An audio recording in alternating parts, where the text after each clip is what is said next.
My sister Jessica raised her wine glass high at my wedding. Her voice carried across the room like a knife. "Here's to the happy couple," she said with a fake smile. "Sarah always did love getting her hands dirty." The guests laughed. It hit me like a slap. I felt my face turn red as 200 people stared at me and my new husband, Mike. My name is Sarah, and that was supposed to be the best day of my life. I should have known Jessica wouldn't let my wedding day pass without reminding everyone where I stood in our family. There she was, looking perfect in her expensive dress. She sat at the main table while I wore my grandmother's old wedding dress that we had to fix to fit me. "Sarah, honey, smile," my mom Linda whispered next to me. Her perfect nails dug into my arm. "People are watching." Of course they were watching. They had been watching my whole life. They wanted to see which Miller sister would mess up first. It was always going to be me. Mike's rough hand found mine under the table. His thumb rubbed gentle circles on my palm. When I looked at him, his brown eyes were calm and kind. He didn't care about the people laughing at us. "Let them laugh," he said quietly. His breath tickled my ear. "We know what we have." I loved this man so much, even with dust on his clothes from the construction site he worked at that morning. Yes, he had insisted on checking the building project on our wedding day. He was more real than anyone in this room, full of fancy suits and fake smiles. "I still can't believe you're marrying a construction worker," my youngest sister Emma whispered. She slid into the empty chair next to me. At 27, she always tried to keep peace in our family. "I mean, I think it's sweet, but Mom has been taking stomach medicine all week." "Thanks for making me feel better," I said. I watched Jessica work the crowd like she was running for president. At 31, she was perfect at being the favorite child. She had a fancy business degree, a corner office in the city, and a husband who wore expensive suits. He talked about money and stocks at dinner parties. "That's not what I meant," Emma said quickly. "Ladies and gentlemen," my father Robert's voice boomed through the microphone. He stood at the front of the room. His gray hair was perfectly styled. He looked somewhere between sad and disappointed. "I'd like to say a few words about my daughter Sarah." My stomach dropped. This couldn't be good. "Sarah has always been different," he began. I saw Jessica smirking behind her wine glass. While her sisters focused on their careers and success, Sarah chose a different path. A simpler path. The word simpler hung in the air like he was judging me. I felt Mike's hand tighten on mine. "She's chosen to marry Mike, a man who works with his hands and knows the value of hard work." My dad paused on purpose. "We wish them happiness in their simple life together."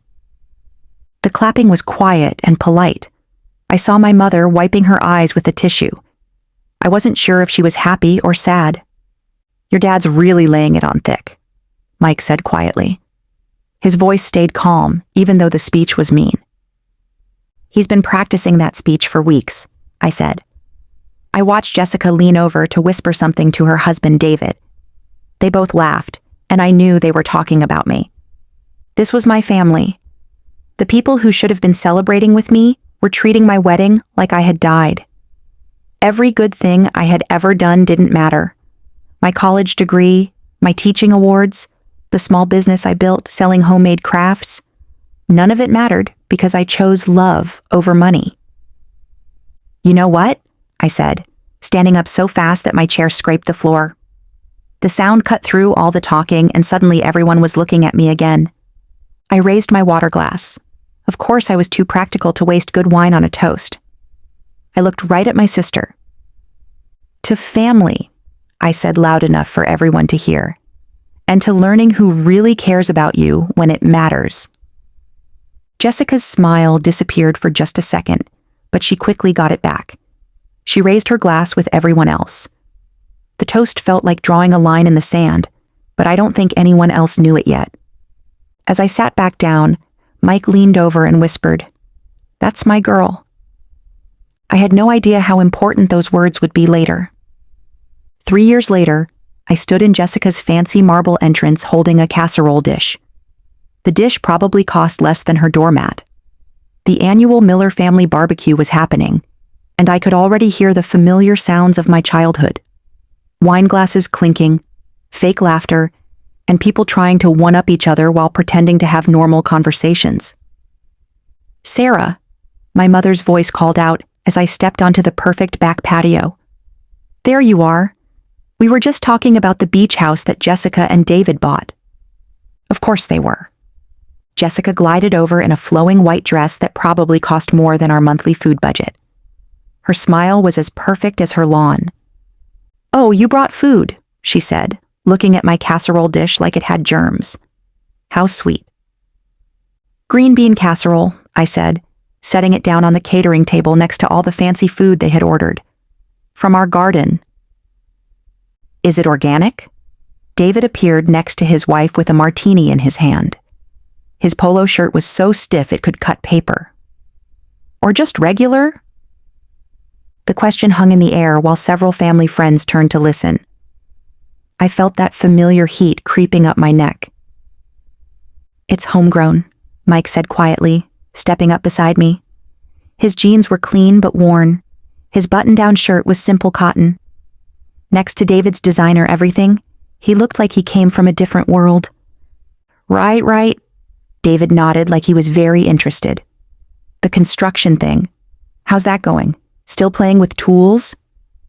"We're doing well," I said, forcing my voice to stay calm. "Mike's company has been making good money for 2 years now." Jessica laughed. The sound was like wind chimes in a storm. "Making money? Oh, honey, that's cute. David just closed a deal worth more than your little business probably makes in 10 years. "Actually," my father said, walking over with his bourbon, "I've been meaning to ask about that. This construction thing of yours, when are you planning to do something more important with your lives?" "Robert," my mother warned, but her voice suggested she wanted to hear the answer too. "We're happy," Mike said simply. "The work is good. Honest work." "Honest work," David repeated, swirling his martini. "That's one way to put it. Though I have to say, watching you two at family events is like watching a nature show. Here we see the simple working people in their natural habitat." The group around us chuckled. I saw Emma wince from across the patio, but she didn't say anything. "At least we sleep well at night," I said. The words slipped out before I could stop them. The laughter died. David's smile got tight. "What's that supposed to mean?" Jessica asked. Her voice was sharp enough to cut glass. "Nothing," I said quickly. "Just that hard work makes you tired." But the damage was done. I had crossed some invisible line and everyone could feel it. "Well," my mother said with forced brightness, "who wants to see the new pool house?" The group walked away, following Jessica toward the latest addition to her property empire. I started to follow, but Mike caught my arm. "I'm going to check on the truck," he said. "Make sure we didn't leave the windows down." I knew he just needed air. These gatherings were harder on him than he let on, watching his wife get picked apart by her own family, while he stood there unable to stop it. "I'll come with you," I said, but he shook his head. "Stay. Enjoy your family." The word enjoy carried weight we both understood. I found myself alone by the pool, watching the sun reflect off water that probably cost more to maintain than we spent on food. The sound of laughter came from the pool house tour, and I wondered what it would feel like to belong in that group instead of always standing on the outside looking in. "They're being awful today," Emma said, appearing beside me with 2 glasses of wine. "Today?" I took the glass gratefully. This is just Tuesday for them.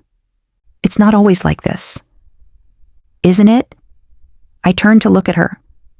When was the last time anyone in this family asked about my life without it being a setup for a joke? Emma was quiet for a moment. "Things have been tense lately with David's work. I mean, Jessica's been stressed." "Stressed about what?" "I probably shouldn't say anything." Emma looked around, then leaned closer. "Some of his investments haven't been going well. Big ones. Jessica's been making comments about having to change their lifestyle." Before I could respond, Jessica's voice cut across the patio like a blade. "Sarah, come settle an argument for us." I walked back to the group, wine glass in hand, already preparing myself. "We were just discussing career paths," Jessica said. Her smile was mean. "And I was telling everyone how you've really found your calling. I mean, not everyone can handle the mental demands of basic construction work." The group laughed right on cue, though I saw some people looking uncomfortable. "I have to ask," she continued, stepping closer. "Don't you ever wonder what you could have accomplished if you'd really tried? I mean, really tried, instead of settling for this simple little life?" The words hit like physical blows. Every doubt I'd ever had about my choices, every moment of uncertainty, all wrapped up in my sister's perfectly manicured cruelty. I opened my mouth to respond, but Jessica wasn't finished. "I'm just saying, some of us dream bigger than tool sheds and construction sites. Real life happens on Wall Street, not in whatever little bubble you've created for yourself." The silence that followed was deafening. Even the people who had been laughing looked uncomfortable now. I set down my wine glass with a steady hand. "You're right," I said quietly. "Real life does happen, and sometimes it happens in ways you never expect." 6 months after the barbecue from hell, I noticed the cracks starting to show. It started with missed phone calls. My parents, who used to check in weekly with updates about Jessica's latest achievements, suddenly went quiet. When I did catch them, the conversations felt weird, like they were reading from a script with half the pages missing. "How's Jessica doing?" I asked during one particularly awkward call with my mother. "Oh, you know Jessica.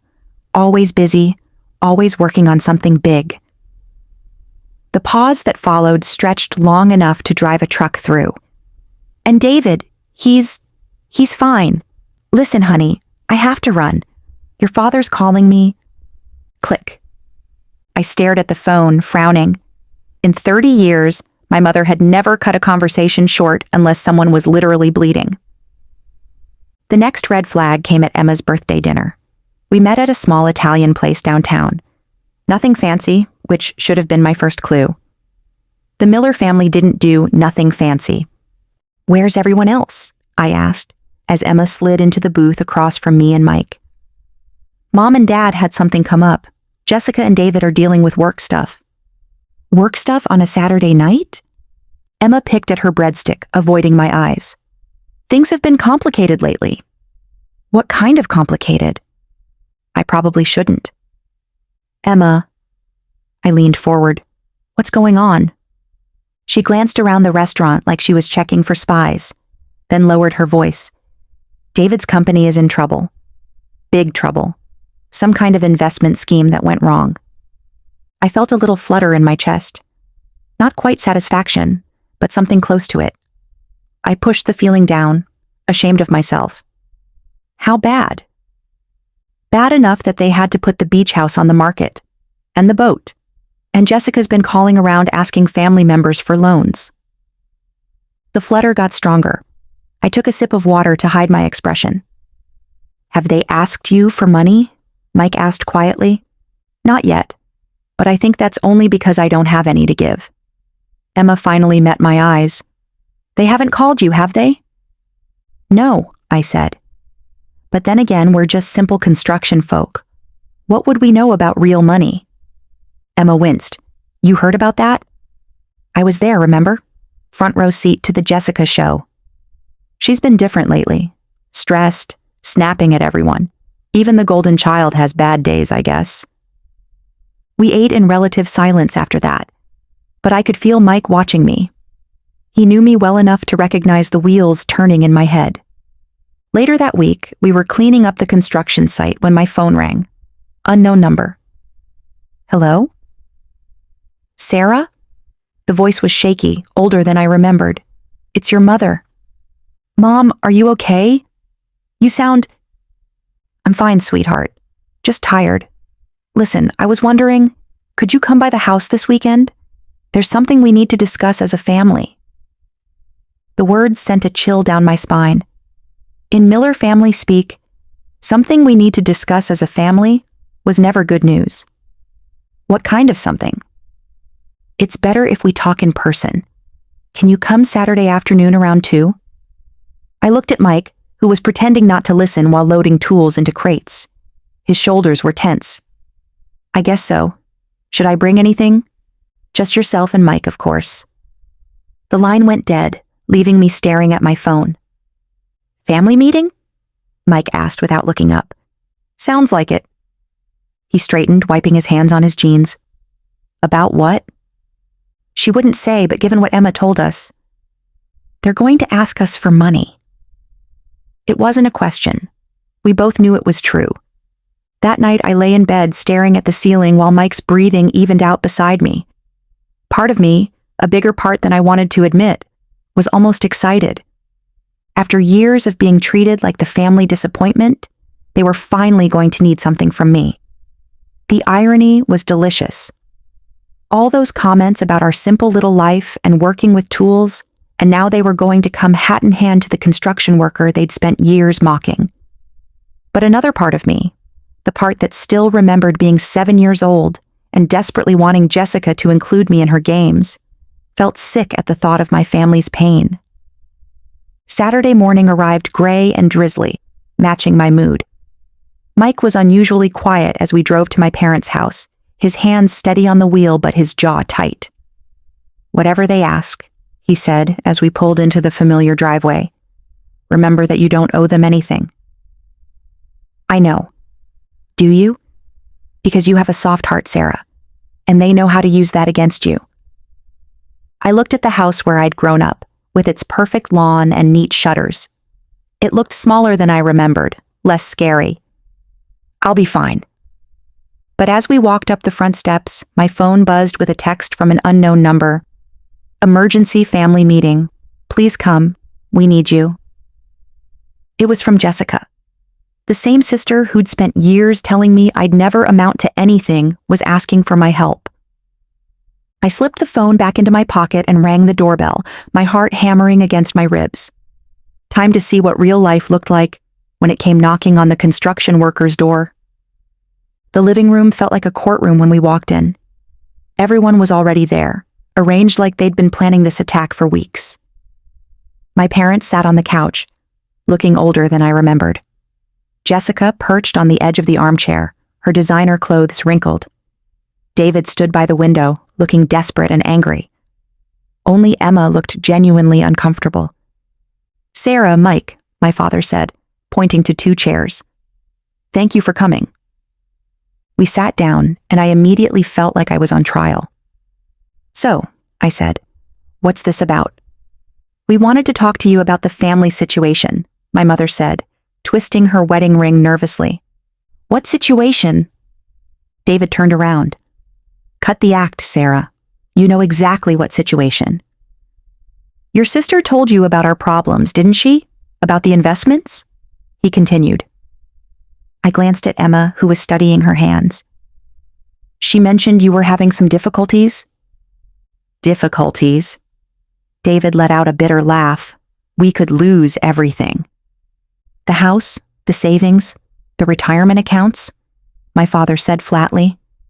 David made some investments on our behalf, investments that didn't work out. I'm sorry to hear that, I said carefully, but I'm not sure why you're telling us. Because we need your help, Jessica said desperately. Your building, the apartment complex you're renovating, we need you to sell it. The words hit me like a slap. You want us to sell our biggest project to fix your mistakes? It's about family, David said. About doing what's right. What's right? I stood up, my hands shaking. Where was this family loyalty when you spent years mocking everything we built? Where was it when you treated Mike like dirt? And now, when your golden boy schemes fall apart, suddenly you remember we exist. Suddenly we're family. It's just a building, David exploded. It's bricks and cement and nothing. Mike stood up slowly. I think we should go. We need an answer by Monday, my father said coldly. The creditors won't wait. You're giving us 2 days to decide whether to destroy our lives for you? You don't have children, Jessica shot back. You don't understand what's at stake. The words hit like a physical blow. We're leaving, I said, grabbing my purse. What we owe them. I said loud enough for everyone to hear as we walked out. After 30 years of being treated like the family disappointment, what exactly do we owe them? No one had an answer for that. The drive home was silent, except for the sound of gravel crunching under our tires. Mike's knuckles were still white on the steering wheel, and I could practically feel the anger radiating off him in waves. We pulled into our driveway, and I stared at our modest house. The place my family wanted us to sacrifice, like it meant nothing. The evening light made everything look peaceful. Everything I'd ever wanted was right here. I need to show you something, Mike said as we got out of the truck. He led me to his workshop office and pulled out a thick folder. What is all this? I asked, looking at the papers he spread across his desk. Patents, he said simply, for the construction systems we use. And this is Thompson Construction Technologies, our company, worth $15 million. I stared at the financial statement. You've been running a tech company this whole time? Yes. I wanted to see who your family really were when they thought we had nothing. The words hit me hard. You knew how they treated us and just let it happen? I let them show their true colors. While I felt like garbage at every family gathering, I stood up, angry. You let me doubt everything we built. We were never struggling, Sarah. I never wanted you to feel small.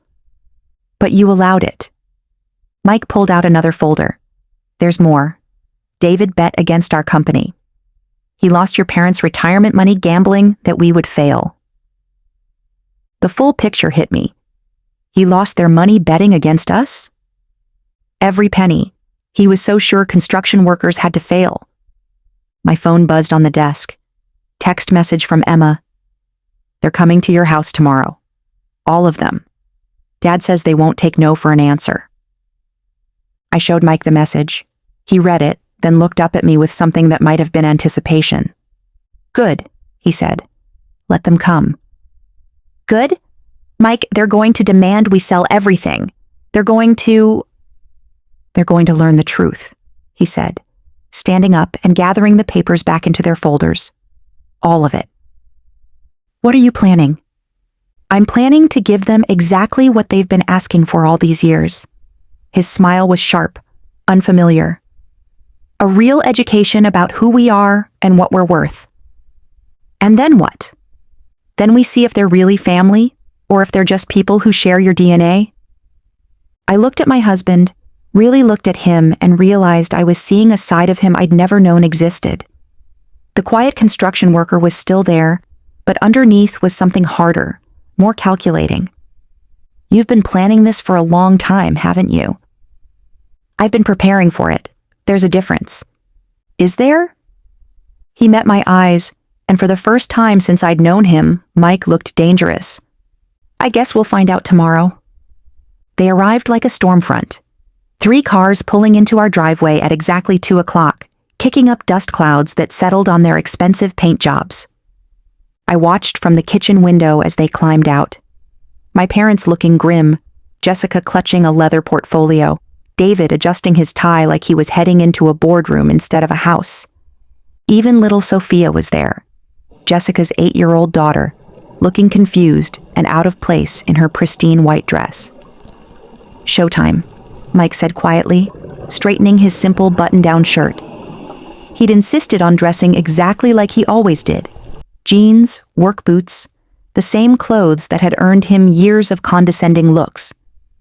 The knock on our door was sharp, authoritative. My father's knock. I opened it to find them arranged like a delegation. My parents flanking Jessica and David, with Emma hovering uncertainly in the back, holding Sophia's hand. We need to talk, my father said without any greeting. Come in, I said, stepping aside. They filed into our living room, and I watched them take in the simple furniture, the handmade quilts, the family photos on the mantel. The same room they'd been in dozens of times. But now they were seeing it differently, calculating its worth, measuring its sacrifice potential. "Please sit," Mike said, pointing to the couch and chairs. "We'd rather stand," David said, his voice tight with barely controlled desperation. "This won't take long." "Actually," my father said, pulling out a folder, "we brought the paperwork to make this easier." He set it on our coffee table like he was serving a legal document. "Sale documents for the property. We've already had it appraised, found a buyer. All you need to do is sign." I stared at the papers, then at my family. "You had our building appraised without asking us?" "We're trying to be efficient," my mother said, her voice strained. "Time is a factor here." "Whose time?" Mike asked mildly. "Don't play games," David snapped. "You know exactly what's at stake. Your parents could lose their house. Jessica and I could lose everything. Sophia could lose her college fund. Her future." "Daddy, what's happening?" Sophia asked, tugging on her father's sleeve. "Nothing, sweetheart," Jessica said quickly. "The adults are just talking." "About what?" "About family," my mother said, her eyes fixed on me. "About how family takes care of each other." I felt the familiar guilt starting to creep in, the same feeling that had controlled me my entire life. But then I looked at Mike, who was watching the scene with an expression I couldn't quite read. "You're right," he said suddenly. "Families should take care of each other." Relief flooded my mother's face. "Oh, thank goodness. I knew you'd understand." "Which is why," Mike continued, walking to his desk in the corner, "I think it's time we had an honest conversation about family." He pulled out a thick manila folder, the same one from last night, and returned to the living room. "What's that?" Jessica asked, eyeing the folder suspiciously. "Information," Mike said, settling into his chair. "About who we really are, about what this construction project actually represents." "We don't have time for games," my father said impatiently. "We need a decision." "You'll get one," Mike said. "But first, let me ask you something, David. In your professional opinion, what would you say this building project is worth?" David glanced around dismissively. "Maybe 200,000, 300 if you're lucky." "It's decent work, but it's not exactly prime real estate." "Interesting assessment." Mike opened the folder and pulled out a document. "What if I told you that this construction project is actually the research and development headquarters for a company worth $15 million? The room went dead silent. "What?" Jessica said faintly. "Thompson Construction Technologies," Mike continued conversationally. "Maybe you've heard of it?" "Your husband certainly has." David's face went white. "That's impossible." "Is it?" Mike pulled out another document. "Patent number 10,847,392. Advanced Modular Construction System. Inventor, Michael Thompson. Filed 3 years ago. Currently licensed to construction companies across 12 states." He set the patent on the coffee table next to the sale documents.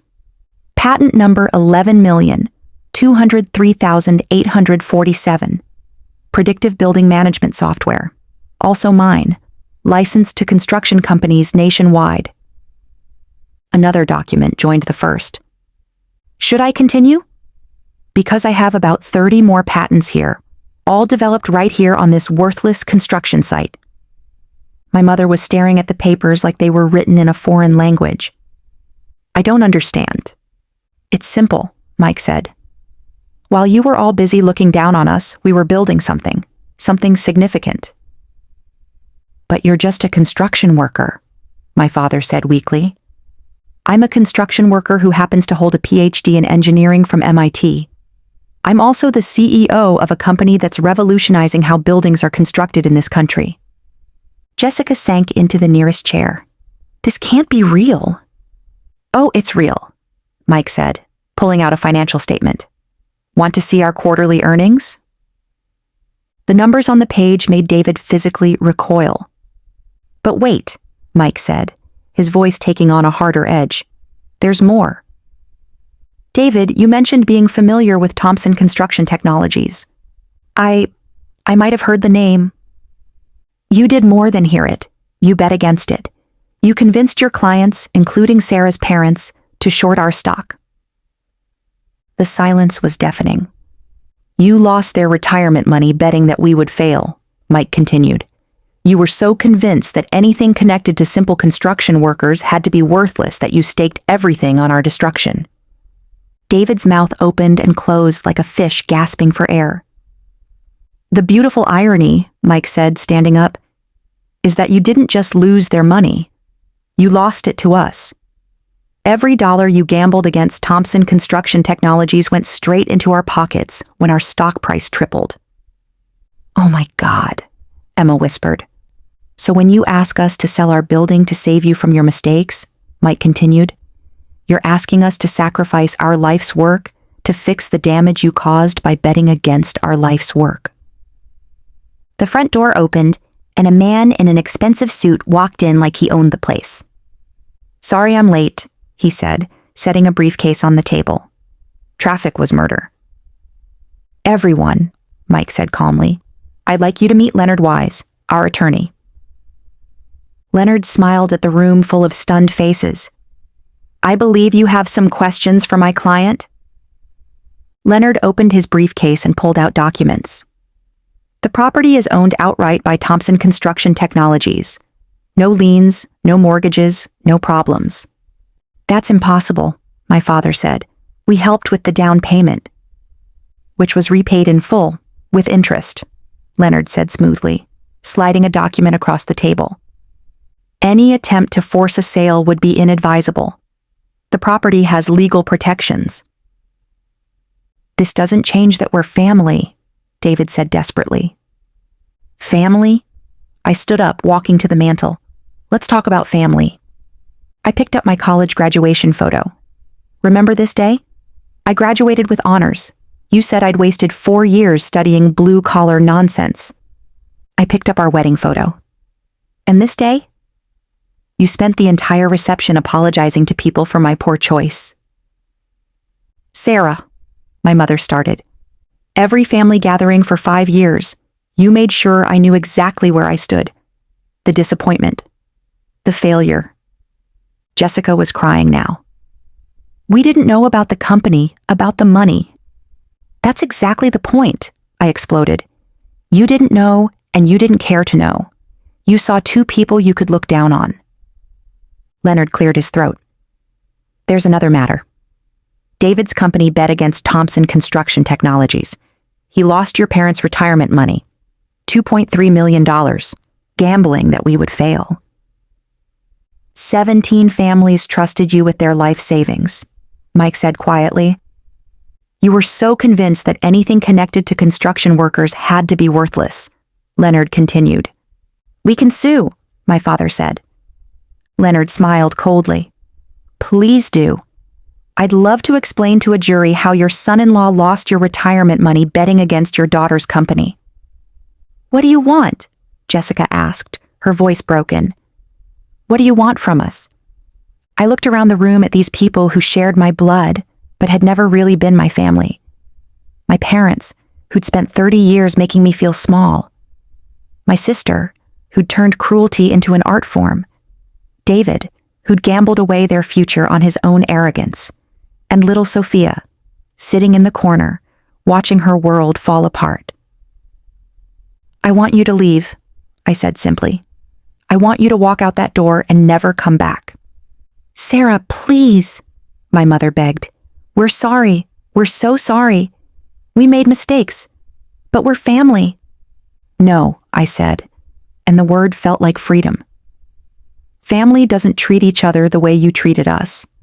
Family doesn't spend years tearing each other down. Family doesn't come crawling back only when they need something. But what about us? Jessica asked. What about Sophia? What about her future? I looked at my niece, this innocent child caught in the wreckage of adult failures. Sophia's future was never my responsibility. It was yours, and you gambled it away. You're really going to let us lose everything? My father asked. After everything we've done for you? Everything you've done for me? I laughed. and it sounded harsh even to my own ears. "What exactly have you done for me, Dad? Besides spend 30 years making me feel like I wasn't good enough?" He had no answer. "The meeting is over," Mike said, standing up. "Leonard, would you escort our guests out?" "Wait," Jessica said, desperation making her voice shrill. "You'll regret this, Sarah. You'll regret turning your back on family. When you're old and alone, you'll remember this day and wish you'd made a different choice." I met her eyes, and for the first time in my life, I wasn't afraid of my sister. "You're right," I said. "I will remember this day. I'll remember it as the day I finally stopped letting you define my worth." They filed out like mourners leaving a funeral, taking their demands and their entitlement with them. Through the window, I watched them drive away, leaving nothing but dust clouds and silence. For the first time in 30 years, I was free. The silence after they left felt different than any quiet I'd ever experienced. Not empty, full. Like the air itself had been holding its breath and could finally exhale. Leonard packed up his briefcase with the same methodical precision he'd used to unpack it. "Well," he said, snapping the latches shut, "that went about as expected." "You've done this before?" I asked. "Not exactly like this, but I've seen enough family dynamics to know how these things play out." He straightened his tie. "People show you who they are when they're desperate. Your family showed you. And now you move forward without them." After Leonard left, Mike and I sat on our front porch, watching the sunset over the construction site. The same site my family had called worthless just hours earlier. "Do you think I was too harsh?" I asked. Mike was quiet for a long moment, his fingers tracing patterns on the porch railing. "Do you remember what Jessica said at our wedding? About us getting our hands dirty? Hard to forget. I knew that day that this moment would come eventually. Maybe not exactly like this, but something like it." He turned to look at me. "They never saw us, Sarah. They saw what they wanted to see. People they could feel superior to. But they're still my family." "Are they?" The question hung between us like morning mist. Before I could answer, my phone rang. Emma's name flashed on the screen. "I should probably take it," Mike said. "She's different from the rest." I answered on the third ring. "Sarah?" Emma's voice was thick with tears. "I'm so sorry. I'm so sorry." "Emma." "No, let me say this. I knew how they treated you, and I never stood up for you. I told myself I was staying neutral, but there is no neutral when someone you love is being hurt." I closed my eyes, feeling tears I hadn't expected. "You were caught in the middle. I was a coward. And now, God, Sarah, the things they're saying about you. Dad's telling everyone you abandoned the family. Mom's acting like you personally destroyed their lives. And Jessica, what about Jessica? She's bitter, really bitter. She keeps saying you planned this whole thing, that you and Mike set them up somehow. We didn't set anyone up. We just stopped pretending to be less than we are. I know that. I know you, even if I didn't defend you like I should have." Emma's voice cracked. "Can you ever forgive me?"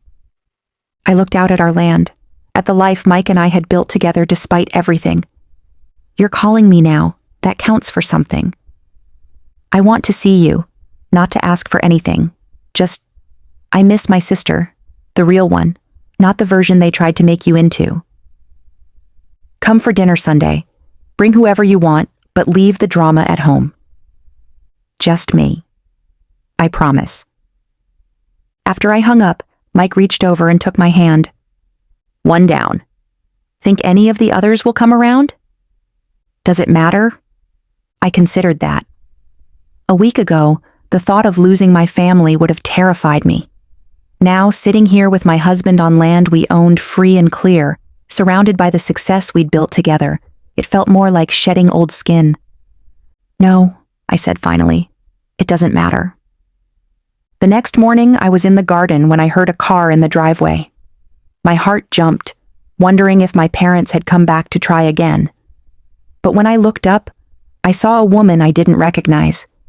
She was maybe 40, wearing simple clothes, carrying a folder. "Mrs. Thompson," she called out. "I'm Sarah Martinez from the City Planning Department. I wanted to discuss your building renovation." Mike emerged from the workshop. "The City Council approved our proposal," he told me with a smile. "We're officially the contractor for the new affordable housing project downtown." I stared at Mike. "You didn't mention." "I wanted to be sure before I got your hopes up," he said. "But yes, we're about to get very busy." As they discussed the project, I found myself thinking about my family's visit. They demanded we sacrifice everything, never realizing we were building something that would help families have decent homes. That evening, Mike and I walked through our construction site as the sun set. Everything felt different now. "Any regrets?" he asked. I thought about my mother's tears, about Jessica's desperation. I thought about the years of humiliation, the way they'd made me doubt everything I'd chosen. "No," I said, and meant it. "No regrets. I choose us. I choose this life, this work, this future we're building." Mike smiled, the same gentle smile that had made me fall in love with him. "Good, because we're going to change things, Sarah. One building at a time." As we walked back toward the house, I realized something had shifted inside me. The part of me that had always sought my family's approval was gone. In its place was something stronger. I was exactly where I belonged, with exactly the right person, doing exactly the work I was meant to do. And for the first time in my life, that was enough. More than enough. It was everything.